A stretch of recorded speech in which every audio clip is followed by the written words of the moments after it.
নমস্কার বন্ধুরা, আমি মানব মণ্ডল। আপনারা দেখছেন আমাদেরই চ্যানেল জয়গুরু কয়েন কালেকশন। আজকে সাবিরদার বাড়ি এসেছি মুলটি গ্রামে। আজকে কিছু এখানে কয়েন, রেয়ার কয়েন দেখতে এসেছি। তার সাথে সব কয়েন দেখাশোনা হলো। এই দেখুন অনেক রকম কয়েন আছে। হ্যাঁ, এই একটা মানুষের শখের দাম কিন্তু লাখ টাকা। এটা বহু যুগের এই একটা রূপোর বাটি। কাকু, এই কাকু নিয়ে এসছেন কুন্তল কাকু। ঠিক আছে, এই রূপোর বাটিটা কাকুকে বলছি যে আমরা 5,000 টাকা দাম দেবো। তা কাকু বলছে না বাবা, এই বাটিটা আমরা রেখে দেবো। এটা আমাদের বহুত পুরনো ঠাকুমা দাদুদের।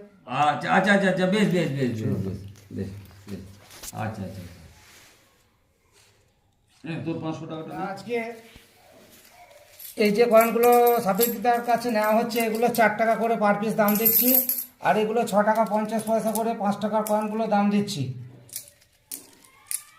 এর মধ্যে দেখলাম 2004 হায়দ্রাবাদ মিন্টের একটা তো নেই, এবং 1994 সালের কয়েন একটাও পেলাম না নয়ডা মিন্টের। এই একটা কয়েন দেখছেন, এই কয়েনটা হচ্ছে 10 টাকার একটা বাজার চলতি কয়েন। এই কয়েনটা মহারানা প্রতাপ, কলকাতা মিন্ট। এইটা সাবিরদার কাছ থেকে আমি 50 টাকায় কিনলাম। সাবিরদা বলছে যে এটা 100 টাকা দাম চাইছে, কিন্তু 100 টাকায় আমরা নিতে পারবো না। আমাদের 60 টাকা, 50 থেকে 60 টাকার মধ্যেই আমরা এই কয়েনটাকে ক্রয় করব। আর তাছাড়া তো সেরকম কিছু দেখছি না। এই কয়েনটা দাদা বলছে যে 5 টাকার বড় কয়েন ইন্দিরা গান্ধীর।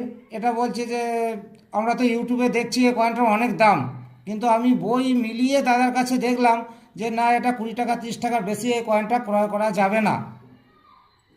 ইউটিউবে তো বহুজনা বহু রকম বলে, কিন্তু কেনার লোক থাকে না। সবাই বলে যে আমরা 10,000, 15,000, 20,000, 50,000 টাকায় কিনবো। যাই হোক, আজকে আমি দাদার কাছ থেকে এটা হিসাব করে নিয়ে দাদাকে ক্যাশ পয়সা দিয়ে দেবো। দেখা যাক কত কি হিসাবের মধ্যে আসছে। দাদা একটু কিছু বলো। সাবিরদা, তুমি তো তোমার বাড়ি এসছে। যার যেরকম প্রিন্ট সেরকমভাবেই আমাকে সঠিক দাম দিচ্ছে, এবং সরকারিভাবে ওরা বই নিয়ে এসছে, বই মিলিয়ে আমাকে টাকাটা দেবে। এবং আমি যদি হায়দ্রাবাদ মিল পাই তাহলে অনেক টাকা রয়েছে, সেটা পরবর্তীকালে আমি চেষ্টা করব যাতে সেই কয়েনটা আমি জোগাড় করতে পারি। তাছাড়া আর কি বলবো। ঠিক আছে, ভালো থাকবেন, সুস্থ থাকবেন। আমরা আজকে এখানেই শেষ